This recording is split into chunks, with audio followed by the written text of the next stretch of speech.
Hi, Tony Misura with Misura Group, and there's a question that's come across consistently in various different conversations and meetings with industry leaders. It's this whole concept of the prevalence of incompetent leaders. A Gallup poll recently said that 75% of people change their jobs because of a poor direct line leader that they report to every day. 65% would rather would rather change bosses than get a pay raise.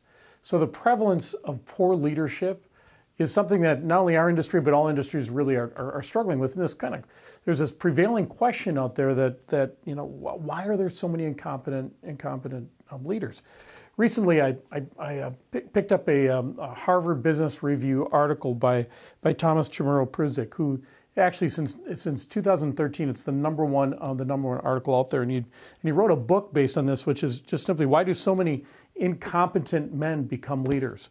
And it's a fantastic book that really delivers some really interesting points, kind of two different, or maybe there's some causal connection for the fact that we have so many male leaders and not enough female leaders, that potentially that those two facts are actually connected.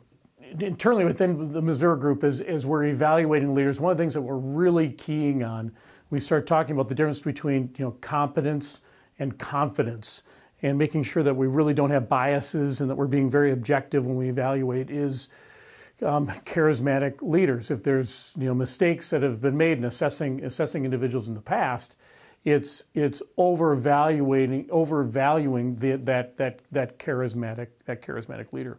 So when we start looking at, and Thomas breaks down in his book some specific key traits that kind of identify exactly what poor leaders look like, and particularly when they are really excellent at masking kind of those skills.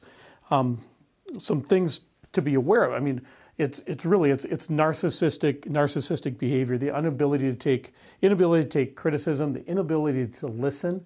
Candidly, they're terrible at mentoring people. One of the favorite interview questions that I have at this point in evaluating leaders today is really simply, how many people have you mentored, trained, and developed that are less than 30 years old? Very simply, the organizations and the companies that have the most sub-30-year-old professionals on their teams will be the most successful. And if you don't have leaders in your organization that are effective at attracting and developing these professionals, you're going to struggle. You're going to lose share to your competitors, because I guarantee you, your competition is aware of that, and they are vetting their leadership people. They're top grading their leaders based on that simple skill set.